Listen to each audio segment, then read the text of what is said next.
Meus amigos, no nosso bate-papo de hoje a gente vai trocar uma ideia sobre a PGR, que acabou de denunciar o Bolsonaro por suposto plano de golpe. Eu confesso para você que hoje eu tinha muita coisa para fazer.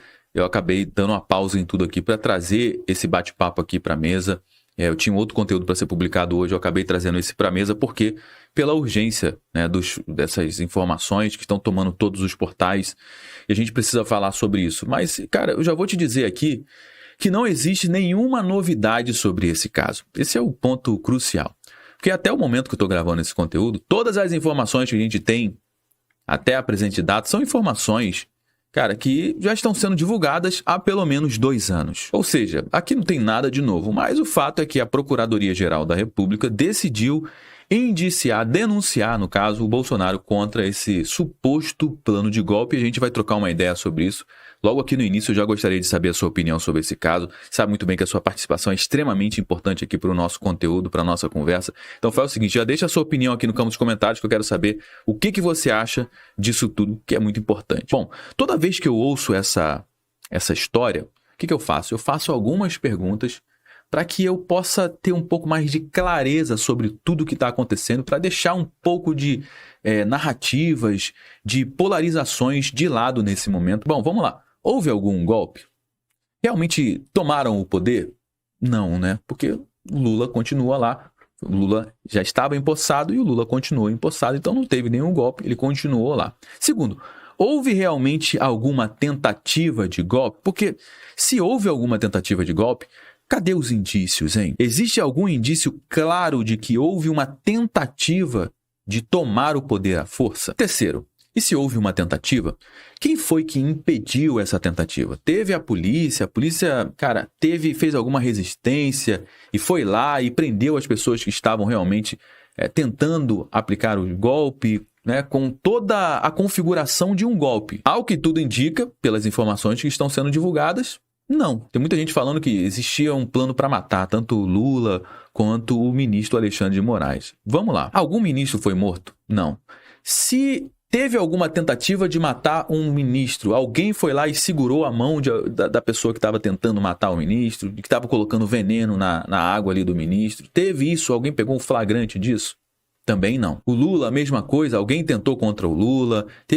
O Lula deu entrada no hospital com uma suspeita de envenenamento. Também não. Não houve absolutamente nada de concreto até o momento, que também não significa que a justiça não tenha que investigar. Tem que investigar. Se tem alguns indícios, então vamos investigar, vamos ver o que aconteceu aqui. Mas será que a tão questionada justiça brasileira, ela tem trabalhado no viés jurídico ou mais no viés político nesse momento? Com todos esses escândalos vindo à tona, principalmente depois da vitória do Donald Trump, muita coisa está sendo revelada nesse momento. Por mais que também não tenha absolutamente nada de concreto, pelo menos o envolvimento teve da justiça brasileira e pelo menos uma questão moral e ética, ou seja, a moral e a ética da justiça brasileira foi pro ralo há muito tempo. Isso nos leva a fazer a seguinte pergunta: será que essa denúncia da PGR, cara, que até agora não trouxe nada de novo, não seria simplesmente uma cortina de fumaça para desfocar o fato de que, isso aqui é um fato, que o Alexandre de Moraes está sendo indiciado nos Estados Unidos nesse momento? Você está sabendo disso?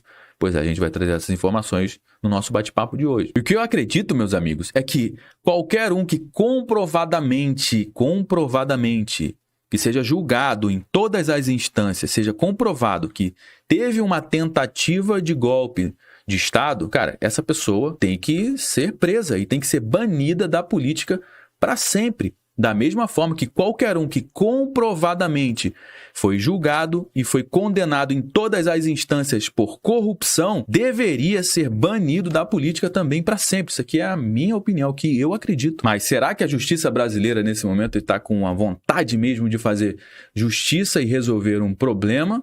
Ou, na realidade, o que se trata aqui é de uma questão mais política do que jurídica? Porque até agora só existem indícios baseados em conversas de WhatsApp, em delações, e tem muita gente aí dizendo que isso está tudo confuso, está parecendo até um filme, um roteiro de filme de Hollywood com a tamanha imaginação. O problema mesmo é que a sociedade brasileira, cara, já perdeu totalmente a confiança na justiça brasileira, infelizmente. Existe uma desconfiança de que o nosso judiciário esteja se transformando em um mecanismo político. E se isso realmente está acontecendo, meu amigo, a gente está caminhando para uma venezuelização. É exatamente a mesma coisa que o Maduro fez lá na Venezuela, tomando o judiciário para si. Eu vou trazer essas e outras informações aqui no nosso bate-papo de hoje. Cara, fica comigo até o final do nosso conteúdo para você ter acesso a todas as informações e entender como tudo isso impacta diretamente na sua mesa. Bom, vamos começar com essa matéria que saiu no dia 18 de fevereiro, no dia de ontem. Bolsonaro denunciado pela PGR. Ex-presidente pode ser preso? Será que pode ser preso? A gente vai trazer essas informações aqui. Entenda o que prevê a lei. Jair Bolsonaro e aliados foram denunciados no inquérito que apura a suposta tentativa de tramar um golpe de Estado no país após o candidato à reeleição perder nas urnas em 2022. E segundo a PGR, o Bolsonaro seria uma espécie de líder da organização criminosa responsável pelos atos lesivos à democracia. O órgão também destaca que o objetivo do grupo era mantido por meio de um projeto autoritário de poder. Olha o que diz a PGR, o que diz a denúncia. Enraizada na sua própria estrutura do Estado e com forte influência de setores militares, a organização se desenvolveu em ordem hierárquica e com divisão das tarefas preponderantes entre os seus integrantes, diz a denúncia. E o Bolsonaro, será que pode ser preso com essa denúncia? Bom, o avanço da tramitação do caso, com a apresentação de uma acusação formal à justiça, que é o que aconteceu agora, levanta a discussão sobre a possibilidade de prisão dos envolvidos. Será que isso pode acontecer? Bom, em regra, a prisão é consequência de uma condenação penal, ou seja, só pode acontecer se ele for condenado, que é executada quando não há mais possibilidades de recurso. Ou seja, nesse momento, com a denúncia da PGR, agora o Bolsonaro e a turma lá que está sendo denunciada nesse momento, agora vão apresentar os seus recursos diante das informações que a PGR tem em mãos, dos indícios que a PGR tem em mãos nesse momento. Ou seja, agora inverte os papéis. Então não pode ser preso, entre aspas, porque tem um mais aqui, ó. Mas, ao longo de um processo criminal, do inquérito até a condenação definitiva, prender um investigador é uma medida usada para garantir o andamento adequado das apurações. Ou seja, se a pessoa que está sendo acusada tiver indícios que vai interferir no caso, ou então tiver indício que vai sair fora do Brasil, vai buscar auxílio, refúgio em outro país, aí sim a justiça pode prender essa pessoa e ela responder até o julgamento em todas as instâncias, aí sim julgou essa pessoa continua ou não na cadeia. No entanto, essa regra, ela deve ser decretada por uma decisão judicial e é utilizada quando não há outro recurso capaz de evitar prejuízos no processo. Ou seja, eu até acredito que o Bolsonaro só não foi preso nesse momento porque do outro lado ele tem um aliado, que é o Donald Trump, presidente dos Estados Unidos. Quando é que o Bolsonaro pode ser preso? É um processo demorado que pode levar aí 3, 4 anos para a gente ter uma decisão final sobre esse caso. Então, na prática, para alguém ser preso no curso de um procedimento penal, precisa provocar um tumulto no processo, como obstruir as investigações, intimidar testemunhas, de forma que a sua liberdade possa trazer prejuízos ao desfecho do caso, que não é o caso do Bolsonaro nesse momento. Já nessa outra matéria que saiu no Poder 360, fala sobre o Bolsonaro ter concordado com o plano de matar o Lula, segundo a Procuradoria-Geral da República. Segundo a Procuradoria, seriam usadas armas bélicas contra o Alexandre de Moraes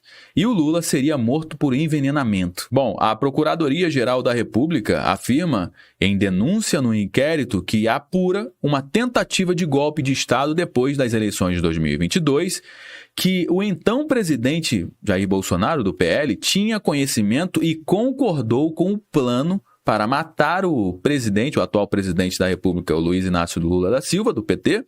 A denúncia foi encaminhada ao ministro Alexandre de Moraes, o relator da investigação do STF, na noite da terça-feira, agora, dia 18 de fevereiro de 2025. Ou seja, até o Alexandre de Moraes, que ele deveria ser réu nesse caso, ele é réu, ele também vai julgar. Fica meio esquisito, né? O Dino também, o Flávio Dino, é outro que também tem envolvimento e vai participar de todo esse julgamento, né? Que é bem esquisito isso. A peça acusatória afirma que o plano tinha no Supremo Tribunal Federal o alvo a ser neutralizado, cogitava o uso de armas bélicas contra o ministro Alexandre de Moraes, que é o que vai julgar o caso, e a morte por envenenamento do Luiz Inácio Lula da Silva. De acordo com o documento, o plano foi arquitetado e levado ao conhecimento do presidente da República, que a ele anuiu. Segundo a denúncia, que é uma denúncia grave, a ideia era ter o controle total dos três poderes a partir de um gabinete central, de uma operação chamada Copa 2022, cuja expectativa era arrastar o alto comando do Exército à aventura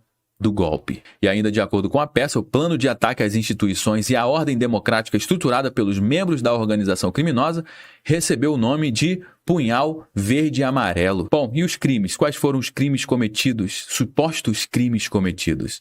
Abolição violenta do Estado Democrático de Direito, que é de 4 a 8 anos de prisão. Golpe de Estado, que é de 4 a 12 anos de prisão. Integrar organização criminosa, de 3 a 8 anos de prisão. Dano qualificado contra o patrimônio da União, de 6 meses a 3 anos de prisão, e o patrimônio tombado, 1 a 3 anos de prisão. Agora, o Supremo Tribunal Federal decide se aceita a denúncia e torna réus os indicados pela Procuradoria-Geral da República. Nesse caso, eles passariam a responder a uma ação penal na corte. Vai todo mundo lá para o STF. O que você acha que vai acontecer, hein? Meus amigos, o que você acha disso tudo? É muito importante a sua participação aqui para dar corpo para a nossa conversa. Você sabe muito bem que o nosso bate-papo não se limita apenas ao que a gente está trazendo aqui de informação, ao que eu estou dizendo aqui, porque esse bate-papo aqui acaba se tornando um mural público, onde qualquer pessoa pode ver aqui os comentários, ver o que está acontecendo, como é que está sendo a opinião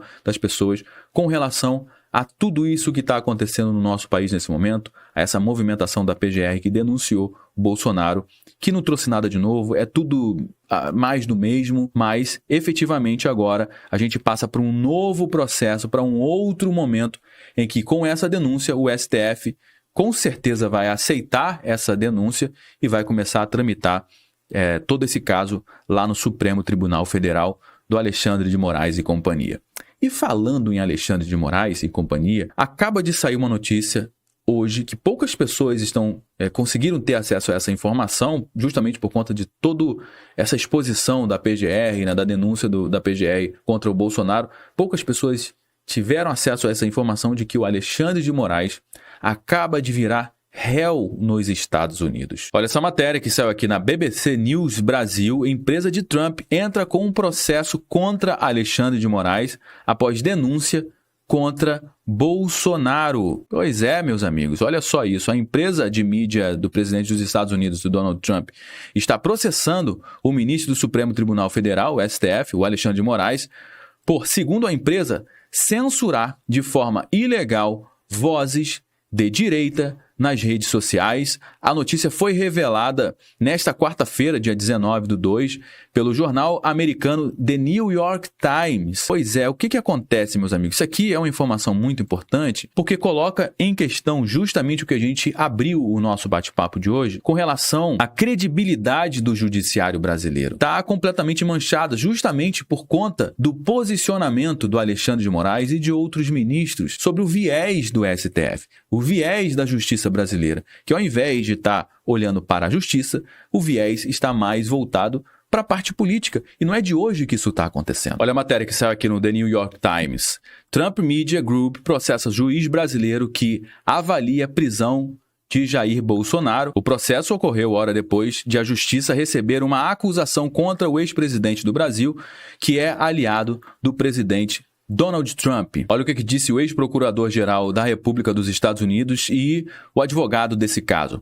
Esse caso é sobre responsabilizar Alexandre de Moraes em um tribunal americano, ou seja, levar o Alexandre de Moraes lá para os Estados Unidos por conta de problemas que ele gerou para empresas americanas, e não só isso, por conta da censura que ele provocou, calando vozes de pessoas de uma forma ilegal, segundo o processo. Ele usou o judiciário não como um árbitro neutro da justiça, mas como uma arma para silenciar oponentes políticos, seja o Jair Bolsonaro ou seja um dissidente político nos Estados Unidos. Ou seja, é o que a gente está falando aqui. O viés do judiciário brasileiro hoje está arranhado por conta de ações como essas, ações políticas com viés ideológico político, que não deveria acontecer de jeito nenhum. E o STF é justamente um mecanismo para proteger os seus cidadãos, justamente disso que eles estão fazendo, segundo essas denúncias. E para finalizar, olha só o que disse a matéria do The New York Times, meu amigo. Essas ações levantam questões, mesmo entre os brasileiros moderados, sobre se o juiz Moraes, Alexandre de Moraes, estaria representando uma ameaça à democracia. Ou seja, o mesmo juiz, o mesmo mecanismo, o mesmo sistema, o mesmo STF, que agora vai julgar o caso do Bolsonaro de um suposto golpe de Estado. Como que anda a moral do STF para julgar um caso como esse, hein? Bom, eu trouxe algumas informações do nosso conteúdo de hoje. Todo mundo já sabe que o nosso bate-papo não finaliza quando o vídeo acaba. Na realidade, eu só dei o start. Eu trouxe alguns elementos. A gente vai dar prosseguimento à nossa conversa aqui no campo dos comentários. A gente ainda tem muita coisa para conversar sobre esse caso. Deixa a sua mensagem aqui, deixa a sua opinião, que é extremamente importante para dar corpo aqui para a nossa conversa. É extremamente importante também você compartilhar esse conteúdo com outras pessoas, afinal de contas, essas informações você não vai ver sendo divulgadas amplamente no Jornal Nacional, você pode ter certeza disso. Então faz o seguinte, compartilhe com pelo menos uma pessoa que você conhece, assim a gente leva essa mensagem para cada vez mais pessoas que precisam ter acesso a essas informações. Se você gostou do nosso conteúdo, deixe seu like, se inscreva aqui no nosso canal também. Eu me chamo Josué Aragão, um grande abraço, a gente se vê agora no nosso próximo conteúdo.